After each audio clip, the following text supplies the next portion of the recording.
Hi hello welcome to RTV. నేను మీ Deepti. గులెన్బెర్రీ syndrome అనేది ఈ మధ్యకాలంలో మనం ఎక్కువగా వింటున్నాం. ఫస్ట్ ఇది మహారాష్ట్రలో పూణేలో స్టార్ట్ అయింది. ఈ మధ్యకాలంలో తెలంగాణలో కూడా బాగా స్ప్రెడ్ అయిందని విన్నాం. అందులో ఇప్పుడు ఫస్ట్ కేస్ ఆఫ్ డెత్ అనేది తెలంగాణలో నమోదైంది. ఒక 25-year old ఉమెన్ అయితే చనిపోయిందని చెప్తున్నారు. అసలు ఈ కేసు గురించి ఫుల్ డీటెయిల్స్ తెలుసుకోవడం కోసం ఈరోజు మనతో పాటు ఉన్నారు civil assistant surgeon doctor Vasanth Kumar గారు. నమస్తే. నమస్తే. వసంత్ గారు, మనం అంతకుముందు కూడా ఈ గులెన్బెర్రీ సిండ్రోమ్ గురించి మనం ఇంటర్వ్యూస్ అయి చేస్తున్నాము. బట్ రీసెంట్గా ఏంటంటే ఒక 25-year old మహిళ అనే ఆమె ఈ సిద్దిపేటలో చనిపోయారు ఈ కేసు సంబంధించి. సో అసలు ఏంటండి ఈ గులెన్బెర్రీ సిండ్రోమ్? ఎంత మరీ ఎక్కువగా స్ప్రెడ్ అయిపోతుంది కదా, నిజంగా ఇది భయపడాల్సిన సమయం అంటారా? ముఖ్యంగా భయపడాల్సిందంటే ఇప్పుడు పూణే చూసినట్టయితే మనము 184 కేసెస్ మనం ఇప్పటి వరకు ఒక నెల రోజుల లోపల చూసినట్టయితే చాలా ఎక్కువ అని చెప్పచ్చు. ఒక ఏరియాలో అన్ని కేసెస్ రావడం అనేది మనం ఇండియన్ హిస్టరీలో ఎప్పుడు చూడలేదు గులెన్బెర్రీ సిండ్రోమ్. వేరేజ్ మనం పూణే తర్వాత చూస్తే నాగ్పూర్లో కూడా కేసు నమోదైంది, కోల్కతాలో కూడా నమోదైంది. అంటే వేరే స్టేట్లో కోల్కతాలో 2 చనిపోయారు ఆల్రెడీ, ముగ్గురిట్లో. ఇంకొకటి ఏంటంటే మన తెలంగాణ రాష్ట్రానికి వచ్చేసరికి 2 ఒకరు చనిపోయారు, ఇంకొకరు వెంటిలేటర్ పైన ఉన్నట్టున్నారు. సో ఇవన్నీ కేసెస్ కూడా ఓవరాల్గా చూసినట్టయితే ఆల్మోస్ట్ 200 కేసెస్ ఇన్ ఇండియా. కొత్తగా మనం మొన్న ముంబైలో కూడా ఒక కేసు అనేది నమోదైంది. అంటే సివియారిటీ ఎలా ఉంటుందంటే ఇప్పుడు ఆల్మోస్ట్ 185 కేసెస్లో 89 కేసెస్ పర్లేదు, దే డిశ్చార్జ్డ్. 21 వెంటిలేటర్ పైన ఉన్నారు. 6 డెత్స్ ఓన్లీ పూణేలో ఉంది. ఓవరాల్గా డెత్స్ చూసినట్టయితే కోల్కతాలో 2 నుంచి 3 ఉన్నట్టున్నాయి, నాగ్పూర్లో 1, తెలంగాణలో అంటే ఆల్మోస్ట్ 10 డెత్స్ ఉన్నాయి. అంటే 210 మంది అనేది చాలా ఎక్కువ నంబర్. సో ఇప్పుడు మనం ఫస్ట్ కేసు వచ్చేసి సిద్దిపేటలో చూసాం. 25-year old women after delivery ఆమె చనిపోయిందని. అంటే ఎలా స్టార్ట్ అయిందండి? అంటే ఆవిడ ఈ గులెన్బెర్రీ సిండ్రోమ్తోనే చనిపోయింది అని ఎలా నిర్ధారించారంటారు? ఇది ఏంటంటమ్మా, ఫస్ట్ ఆల్రెడీ ఆమెకు 2 పిల్లలు, అబ్బాయిలు, చిన్న పిల్లలే. 3rd డెలివరీ అనేది మొన్న 1 month బ్యాక్ డెలివరీ అయింది. డెలివరీ అయిన తర్వాత షీఈస్ గుడ్, అంత బాగానే ఉంది, డిశ్చార్జ్ అయ్యి ఇంటికి వెళ్ళింది. బట్ ఏంటంటే fever, body pains, weakness, vomiting, loose motions అనేది అమ్మాయికి ఎఫెక్ట్ అయింది. So there is a infection ఒక 2 weeks back, suggesting that infection ఉంది కాబట్టి ముందు ఏదో ట్యాబ్లెట్స్ వాడి ఉంటారు, తగ్గిపోయి ఉంటుంది. బట్ తర్వాత కాంప్లికేషన్స్ ఎప్పుడే కానీ వైరస్ అనేది, మీరు ఏ వైరస్ అయినా చూసుకోండి, కోవిడ్ 12 నుంచి 15 రోజులు బాడీలో ఉంటుంది అంతే.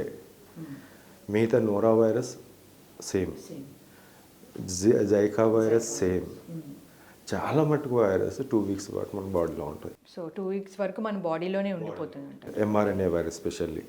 వేరేజ్ మిగతా సైటోమెగాలో వైరస్ అంటాము, మిగతా హెచ్ఐవి, హెపటైటిస్ బి చాలా రోజుల పాటు ఉంటుంది. బట్ ఈ వైరస్ అయితే షార్ట్ లివ్డ్, 2 weeks ఉంటుంది. ఆ 2 weeksలో ఆల్రెడీ ఇమ్యూనిటీ తగ్గుంటుంది, ఎందుకంటే డెలివరీ తర్వాత బేబీకి అన్నీ ఇవ్వాల్సి వస్తుంది కాబట్టి డెలివరీ టైంలో అవన్నీ ఉంటుంది, ఇమ్యూనిటీ తగ్గుతుంది.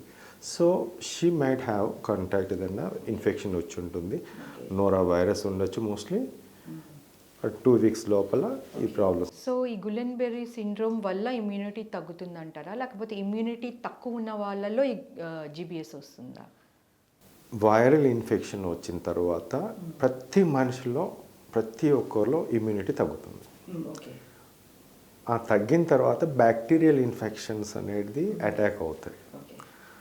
అదేవిధంగా ఇప్పుడు మనం చూసినట్టయితే 2 weeks వరకు చెప్పాను నేను, 2 weeksలో వైరస్ మొత్తం పోతుంది, బట్ చూసేసరికి ఏముండదు, గులెన్బెర్రీ స్టార్ట్ అవుతుంది. ఇలాంటి కేసెస్లో అపార్చునిటిక్ ఇన్ఫెక్షన్ అంటే కోఇన్ఫెక్షన్ క్యాంఫెలోబ్యాక్టర్ లాంటిది అటాక్ అవుతుంది. ఈ క్యాంఫెలోబ్యాక్టర్ ఏమైనా చేస్తుందనే ఉద్దేశంతో చాలామంది పాజిటివ్ ఉంటాయి, లేకుంటే క్లెప్సియలా కానీ ఈకోలే కానీ రావడం అని అంటే అందరూ అనుకుంటారు. కానీ చేసే పని అంతా కూడా వైరస్ చేసి వెళ్ళిపోతుంది. కనిపించదు.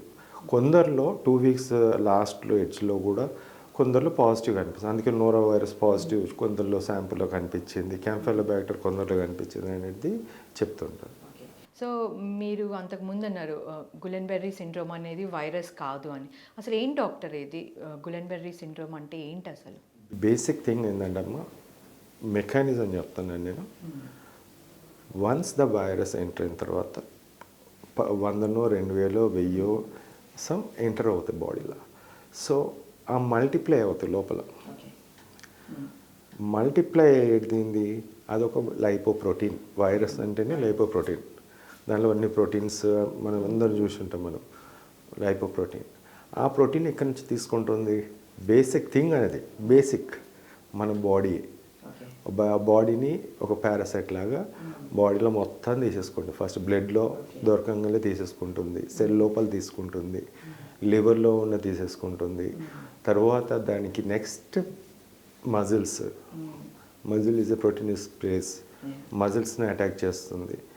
మజిల్స్కి అటాచ్ అయ్యి ఉంటుంది. మా సప్లై మజిల్కి ఇచ్చేది ఏంటమ్మా? బేసిక్ థింగ్ ఏంటంటే నర్వ్ సప్లై. నర్వ్ షీట్ దానిపైన ఉంటుంది. ఆ నర్వ్ షీట్ని కూడా లైపోప్రోటీనే. దాన్ని అటాక్ చేయడం వల్ల చాలా మట్టుకి ఇన్ఫ్లమేషన్ అంటాం. ఇదంతా కూడా ప్రాసెస్ అంతా ఇన్ఫ్లమేషనే. బ్లడ్ వెజిల్లో ఎండోథీలియం కూడా డ్యామేజ్ చేస్తుంది. అందుకే మయోకార్డైటిస్, పెరికార్డైటిస్, ఈ హార్టిస్ ఇవన్నీ కూడా రావడానికి కారణం వైరస్.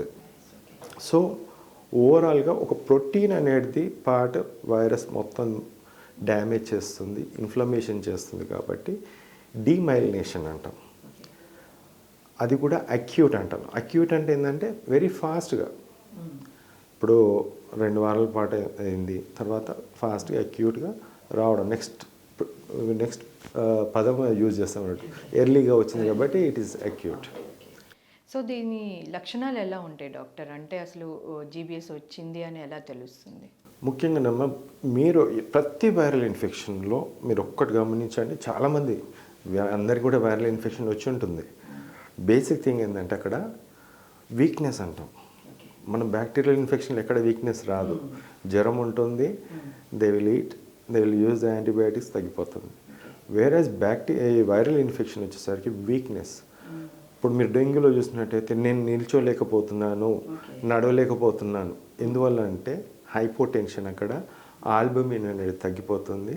సో ప్లాస్మా లీక్ అనేది స్టార్ట్ అవుతుంది, ప్లేట్లెట్స్ అనేది పడుతుంది అక్కడ. దాంట్లో అంటే ఒక్కొక్క వైరల్ ఇన్ఫెక్షన్లో ఒక్కొక్క విధంగా ఉంటుంది. దీంట్లో గ్లోబులిన్ అనేది చాలా మటుకు పడుతుంది. దీంట్లో ఏదైతే గులెన్బెర్రీ సిండ్రోమ్లో గ్లోబులిన్ అనేది పడినప్పుడు so they face all this problems. So treatment ఎలా డాక్టర్? అంటే మెడిసిన్స్ అవి కానీ అసలు ఎలా, దీనికి ట్రీట్మెంట్ ఏంటి అసలు? ముఖ్యంగా నేను చెప్పేది ఒకటే, ప్రతిసారి ఏంది నేను ఎప్పుడు ప్రోటీన్ అంటాడు ఏందని చెప్పేసి చాలా మట్టుకి అదే అనుకుంటారు. బేసిక్ థింగ్ ఏంటంటే మన స్టార్టింగే మనకు ఇన్ఫెక్షన్ రాకుండా చూసుకోవడము. ఆ ఇన్ఫెక్షన్ వచ్చినప్పుడు సరైన మందులు ఒక 4 రోజులలోనూ కానీ 5 రోజులలో పోయే విధంగా మందులు యూజ్ చేయాలి. ఆ మందులు చాలా ఉన్నాయి. నేను కోవిడ్లో చెప్పాను, డెంగ్యూలో చెప్పాను, చికెన్ ఇవన్నీ మందులు. ఎప్పుడైతే ఈ వైరస్ని మనం కట్టడి చేసినప్పుడు ఈ సమస్యలు, వీక్నెస్, బాడీ పెయిన్స్ ఇవన్నీ రావు. ఫస్ట్ థింగ్, ఎవరు కూడా చిన్న మందులు అక్కడక్కడ వాడుకొని మోషన్స్ అయినాయి కదా మెడికల్ షాప్లో పోయి తీసుకొని వేసేసుకుంటారు. మోషన్స్ అవుతాయి కానీ ఇన్ఫెక్షన్ పోదు, 2 వీక్స్ వరకు ఉంటుంది. ఎప్పుడైతే మనం అది control చేసినామో that will go.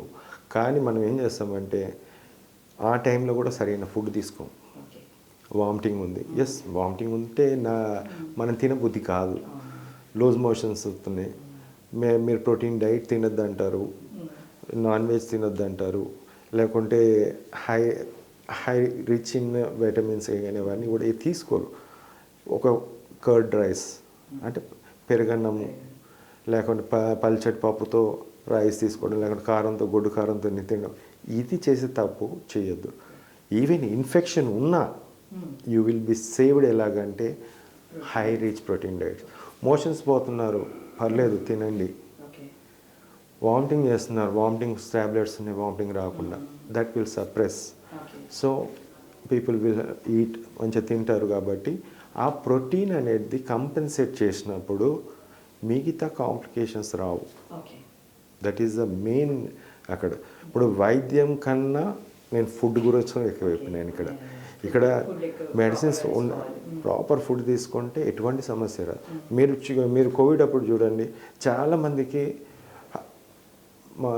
Chicken, mutton, fish అన్ని పెట్టమన్నారు. వాళ్ళు చాలా బాగున్నారు. ప్రోటీన్ ఈవెన్ దో కొంచెం డ్యామేజ్ చేసినా కంపెన్సేట్ చేసి రికవరీ ఫాస్ట్ ఉంది వాళ్ళు. ఎవరైతే వెజిటేరియన్స్ ఉన్నారో, అసలు ఫుడ్ తీసుకోలేదో, వాళ్ళు చాలా ప్రాబ్లం ఫేస్ చేస్తారు. సేమ్ అన్నిట్లో కూడా అలానే ఉంటుంది, అన్ని వైరల్ ఇన్ఫెక్షన్స్లో. సో మనం ఈ గులెన్బెర్రీ సిండ్రోమ్ అనేది ఎందుకు ఒకే పర్టికులర్ ఏరియా మనం చూసాం అంతకుముందు ఓన్లీ పూణేలో ఎక్కువ కేసెస్ ఉన్నాయి, అలానే ఇప్పుడు తెలంగాణలో వచ్చాయి 1-2, బట్ పూణేలోనే ఎందుకు ఆ ఒక్క స్పేస్లోనే ఎందుకు ఇంత ఎక్కువ కేసెస్ చూస్తున్నాం? వైరల్ ఇన్ఫెక్షన్ అనేది ఇప్పుడు అక్కడ నోరా వైరస్ డిటెక్ట్ అయింది. ఇప్పుడు ఒక 16%, 20% పీపుల్లో, 30% పీపుల్లో మీకు నోరా వైరస్ డిటెక్ట్ అయినప్పుడు, సరే ఆ నోరా వైరస్ ఈ ప్రాంతం పూణేలో కాకుండా మిగతా ఎక్కడైనా ఇలాంటి జరిగిందా అంటే పెరు కంట్రీలో జరిగింది, చిలీ కంట్రీలో జరిగింది, బ్రాజిల్లో కూడా జరిగింది. అక్కడ అత్యధికంగా కేసులు వచ్చాయి. సో నోరా వైరస్ ఒకటి కాజ్ చేసినప్పుడు నోరా వైరస్ డిటెక్ట్ చేయాల్సిన అవసరం ఉంది. ఇక్కడ ఆ ప్రాంతంలో వచ్చింది, వాటర్ కంటామినేషన్ అనుకోండి, మోషన్స్ వల్ల ఆ వైరస్ పోతుంది. That virus when we drink in the మనకు వాటర్ సప్లై ద్వారా కానీ ఇంకే విధంగా కానీ కంటామినేటెడ్ అయినప్పుడు ఆ వాటర్ కానీ, లేకుంటే వెజిటేబుల్స్లో కానీ, లేకుంటే ఇతర నాన్ వెజ్ దాంట్లో కూడా కంటామినేషన్ అయినప్పుడు మనం తీసుకున్నప్పుడు వస్తుంది. ఆ కంటామినేషన్ ఇప్పుడు ఆల్రెడీ నోరా వైరస్ అంటున్నాము, క్యాంఫైలోబాక్టర్ అంటున్నాము. ఎవరికైతే ఆ ఏరియాలో చుట్టుపక్కల ప్రాంతాల్లో ఎఫెక్ట్ అయిన ప్రజలు ఎవరైతే ఉంటారో, లూజ్ మోషన్స్ ఎవరికి ఉన్నా కానీ కూడా మీరు రిపోర్ట్ చేయండి. ఎందుకంటే జీబీఎస్ చాలామందికి ప్రాబ్లం క్రియేట్ చేస్తుంది. వామిటింగ్స్, ఫీవర్ ఇలాంటిది ఉన్న వాళ్ళకి టెస్టింగ్ చేసినప్పుడు ఈ సమస్యని అధిగమించవచ్చు. ఈ వైరస్ ఇక్కడ కాజ్ చేస్తుందని చెప్పవచ్చు. అదేవిధంగా అది ఆ ప్రాంతానికి. వేరేజ్ ఇప్పుడు మనం సిద్దిపేట చూస్తాం. మనం ఈ అమ్మాయి ఎవరైతే ఉన్నా 25 year old ఆ అమ్మాయి చనిపోయింది అంటే సిద్దిపేట ప్రాంతం నివాసి. ఆ ఏరియాకి నియర్ బై ఏరియా కామారెడ్డి. మొన్న కేసు ఒకటి ఆయన 4 రోజుల కిందట నాకు తెలిసింది, జీబీఎస్తో అడ్మిట్ అయింది. వాళ్ళు ఇప్పుడు నిజామాబాద్లో వెంటిలేటర్ పై ఉన్నాడు అబ్బాయి, ఒక గవర్నమెంట్ ఎంప్లాయ్. తను నాకు ఒక అక్కడ ఉండే కామారెడ్డి వాళ్ళు చెప్పారు నాకు, సో అండ్ సో కేసు అని. సో ఇలాంటి కేసెస్ చాలా మటుకు ఉండొచ్చు, కానీ ఈ ప్రైవేట్ కార్పొరేట్ హాస్పిటల్స్ కానీ వాళ్ళు ఇన్ఫామ్ చేయాలి. చేస్తే గవర్నమెంట్కి ఇన్ఫామ్ చేస్తే they will take the strict precautions. Doctor, మనం కరోనా చూసుకున్నట్లయితే అది స్ప్రెడబుల్, అంటే ఒకరి నుంచి ఒకరికి ఈజీగా స్ప్రెడ్ అయింది. సో మరి జీబీఎస్ ఎలా డాక్టర్? అంటే ఇది కూడా ఈజీగా ఏమన్నా స్ప్రెడ్ అవుతుందా? ఎలా అవుతుంది? ఇప్పుడు దీంట్లో ఏ వైరస్ ఉందనేది ఫస్ట్ ముఖ్యం. నోరా వైరస్ అనే పదం ఎక్కువ కనిపిస్తుంది. ఆ నోరా వైరస్ అనేది మనం డిటెక్ట్ చేయాలి. ఇప్పుడు డిటెక్ట్ చేసినప్పుడు ఇప్పుడు ఓన్లీ పూణేనా అంటే పక్కన ఇప్పుడు నిన్న ఇంకొకటి ముంబైలో కూడా కేసు నమోదైంది, నాగ్పూర్లో నమోదైంది, కోల్కతాలో నమోదైంది.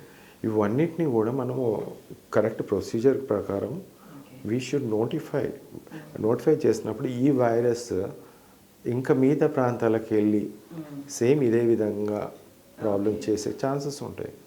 ఓకే, మరి ఈ జీబీఎస్ తీసుకున్నట్లయితే ఇతర కంట్రీస్లో మేము ఇందాక మనం మాట్లాడుకున్నట్టు పెరూలో కానీ చిలీలో కానీ ఎమర్జెన్సీ ఏమన్నా డిక్లేర్ చేశారా?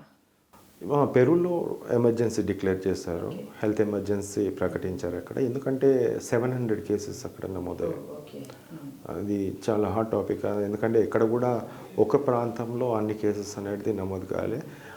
పెరు కానీ, చిలీ కానీ, బ్రెజిల్ కానీ, ఇండియా ఈ లైన్లో ఉంటుంది. సేమ్ ఒకే లైన్లో ఉంటే ఒక టైప్ ఆఫ్ క్లైమేట్ ఉంటుంది. అండ్ అక్కడ నోరా వైరస్ అనేది దే హ్యాడ్ ఫౌండ్. ఇంకొక బ్రాజిల్లో చికెన్ గున్యా తోటి 26% అని ఇచ్చారు ఒక ఆర్టికల్లో. పెరూలో అయితే noro virus 25%. You can suspect noro virus and chikungunya వల్ల ఎఫెక్ట్ అయిందని. బట్ నోరా వైరస్ ఇక్కడ లూజ్ మోషన్స్ ఎక్కువగా కనిపిస్తున్నాయి కానీ noro virus you can suspect. Doctor మనం చూసాం కరోనా టైంలో ఎంత ఎమర్జెన్సీ డిక్లేర్ చేశారో అలానే కరోనా కూడా చాలా వాస్ట్గా స్ప్రెడ్ అయింది, అందరూ భయపడ్డాం. సో ఇప్పుడు జీబీఎస్ గురించి కూడా భయపడాల్సిన అవసరం ఉందంటారా? డెఫినెట్లీ భయపడాలి కదమ్మా. ఓకే. చిన్నగా పోయేదాన్ని మనం పెద్దగా చేసుకుంటున్నాం అంతే. Even diet will save their lives. కానీ ఒక చిన్న కరోనా 2 రోజుల ఫీవర్, ఇప్పుడు 2 డేస్ తర్వాత ఫీవర్ పోయింది అనుకుంటాం. బట్ వైరస్ అనేది 10 నుంచి 15 రోజులు ఉంటుంది. వేరేజ్ నోరా వైరస్ కూడా అంతే ఉంటుంది. స్టార్టింగ్ డేస్లో మనం ప్రికాషన్స్ తీసుకున్నప్పుడు సో ఎటువంటి ఇప్పుడు మనం ఎలా గుర్తించాలి డాక్టర్ ఇది జీబీఎస్ అంటే సిమ్టమ్స్, అంటే ఇందాక మనం సిమ్టమ్స్ గురించి మాట్లాడుకున్నాం, బట్ నార్మల్ వైరల్ ఫీవర్లో కూడా మనం ఈ సేమ్ సిమ్టమ్స్ చూస్తాం, వామిటింగ్స్, ఫీవర్ ఇట్లా. బట్ జీబీఎస్లో కూడా మీరు అదే చెప్తున్నారు. సో ఎలా గుర్తించాలంటారు ఈ రెండింటికి తేడా? ముఖ్యంగా ఫస్ట్ ఏంటంటే ప్రతి వైరల్ ఇన్ఫెక్షన్ చెప్పాను, there will be weakness, lower limbs weakness, నడవలేని పరిస్థితి, అండ్ రాడికులోపతి అంటాం. రాడికులో అంటే పెయిన్ ఉంటుంది, బ్యాక్ పెయిన్ ఉంటుంది, షోల్డర్ పెయిన్ ఉంటుంది, షోల్డర్స్ మధ్యలో పెయిన్ ఉంటుంది, సివియర్ పెయిన్ ఉంటుంది, నడవలేని పరిస్థితి. సెకండ్ టింగ్లింగ్ అంటే పిన్స్ కూర్చున్నట్టు, అలా చీమలు పొడిచినట్టుగా కింది భాగం కాళ్ళలో ఉంటుంది. ఆ తర్వాత బీపీ ఫ్లక్చువేటింగ్ ఉంటుంది, కిందికి మీదికి రావడం, లేకుంటే పల్స్ రేట్ ఫ్లక్చువేటింగ్ ఉంటుంది. సో స్టార్టింగ్లో నడవలేని పరిస్థితి ఉన్నది, అసలు నిల్చోలేని, బ్యాలెన్స్ చేసుకోలేని పరిస్థితి ఉన్నప్పుడు ఇమ్మీడియట్గా వాళ్ళు హాస్పిటల్ అడ్మిట్ అవ్వడం. దానికి ఆ టైంలో కూడా హై రిచ్ ప్రోటీన్ డైట్ తీసుకుంటే ప్రోగ్రెస్ కాకుండా ఉంటుంది. సో ఫస్ట్ లెగ్స్లో ఉంటుంది, అందుకే అసెండింగ్ అంటాము, అక్యూట్ అసెండింగ్ పారాలసిస్ అంటాము. పైనకి మళ్ళీ చేతులు వీక్ అవ్వడం, ఆ తర్వాత డయాఫ్రామ్ ఏదైతే లంగ్స్ని మజిల్స్ ఉంటాయి దానికి తోడ్పడుతుంది. ఆ మజిల్స్ పారాలసిస్ ఇచ్చినప్పుడు they will have the ventilator support అనేది కావాలి ఆ సమయంలో. Thank you doctor, thank you so much. So చూసారు కదండి, prevention is always better than cure. మనం ఎప్పుడైనా సరే హెల్దీ బ్యాలెన్స్ డైట్ అలానే ప్రోటీన్ రిచ్ ఫుడ్ తీసుకున్నట్లయితే మనకి ఇమ్యూనిటీ ఉంటుంది. అలానే ఏ సిమ్టమ్స్ ఉన్నా నెగ్లెక్ట్ చేయకుండా డాక్టర్ని సంప్రదించినట్లయితే మనం ఎరాడికేట్ చేయొచ్చు అని చెప్తున్నారు. ఇది ఈరోజు మన ఇంటర్వ్యూ. తిరిగి మరో ఇంటర్వ్యూతో మళ్ళీ కలుద్దాం. అప్పటి వరకు కీప్ వాచింగ్ RTV. మరిన్ని వీడియోస్ కోసం ఛానల్ ని సబ్స్క్రైబ్ చేయండి. లేటెస్ట్ అప్డేట్స్ కోసం వాట్సాప్ ఛానల్ ని ఫాలో అవ్వండి. ఆ లింక్ డిస్క్రిప్షన్ లో ఉంది.